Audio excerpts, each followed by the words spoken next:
అవుతుంది ఏం చేయమంటారు అని అడుగుతారు. చిన్న వయసులోనే అంత పెరిగిపోతుంది గురుగారు, ఏం చేయమంటారు అని వస్తారు. గురుగారు మా అమ్మాయి వయసు 8 ఏళ్లే గురుగారు, మరి మెచ్యూర్ అయింది, దానికి అసలు అదేంటో తెలియక ఏడ్చుకుంటా వచ్చింది, ఏం చెప్పమంటారు అని అడుగుతారు. నువ్వులు, బెల్లము, కొబ్బరి లేదా నువ్వు ఆయన ఆయుర్వేదం అయినా కాబట్టి ఆయన ఆయుర్వేదిక్ టర్మ్స్ ఏదో చెప్పాడు, నువ్వులు తినండి అది అని చెప్పి. కానీ మన అందరికీ తెలియని ఇంకొక విషయం ఏంటంటే, ఈ మధ్య అమ్మాయిలు జనరల్గా 13 ఇయర్స్ 14 ఇయర్స్కి మెచ్యూర్ అవ్వాల్సిన వాళ్ళు 8 ఇయర్స్ 9 ఇయర్స్కి ఇట్లానే అవుతున్నారు. ఎందుకని? వన్ ఆఫ్ ద రీజన్ చెప్తున్నా, పౌల్ట్రీ ఫామ్ ఓనర్ నాకు చెప్పాడు, అది నేను మీకు చెప్తున్నా.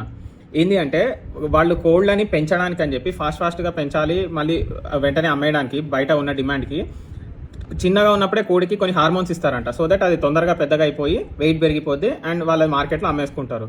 ఇప్పుడు ఆ కోడి లోపల ఆ హార్మోన్స్ అవే ఉంటాయి కదా, సో ఆ కోడి తిన్నదంటే దాని ఫ్లెష్లో కూడా అదే ఉంటుంది కదా. సో ఏమవుతుంది, అది జనాలు తిన్నప్పుడు అదే హార్మోన్స్ వాళ్ళకు కూడా ఎఫెక్ట్ అవుతున్నాయి అంట. యంగ్ అమ్మాయిలకు కూడా అదే చికెన్లో ఉండే ఆ హార్మోన్స్ వీళ్ళు తిన్నాక వీళ్ళకి కూడా వీళ్ళ బాడీలోకి అవే ఎక్కుతున్నాయి. ఇలా ఎందుకు చేస్తున్నారు అంటే, ఒకటి కల్తీ చేయడం, అది రెండోది డిమాండ్ సప్లై ఈక్వల్గా ఉంచడానికి. సో ఈ ప్రాసెస్ని బయో అక్యుమిలేషన్ అంటారు. ఆ కోడి హార్మోన్ని తినడం అనేది బయో అక్యుమిలేషన్. అలా మన లైఫ్ లాంగ్ అట్లాంటి ఆ కోడిని కంటిన్యూస్గా చికెన్ చేసుకొని తినడము మనుషులు దాన్ని బయో మ్యాగ్నిఫికేషన్ అంటారు. Bio accumulation and bio magnification. వీటి వల్ల పాపం చిన్న పిల్లలు చాలా అవస్థలు పడుతున్నారు ఈ ఇట్లాంటి కల్తీ ఫుడ్ తెలియక తినడం వల్ల. మనం తెలిసిన వాళ్ళకి ఎవరికైనా ఇటువంటి ప్రాబ్లం ఫేస్ చేస్తున్నా, ఆ ఏజ్లో ఉన్న వాళ్ళకి పంపించండి, వాళ్ళకు కూడా తెలుస్తుంది అసలు దేనివల్ల ఇది ఇట్లా అవుతున్నారు అనేది.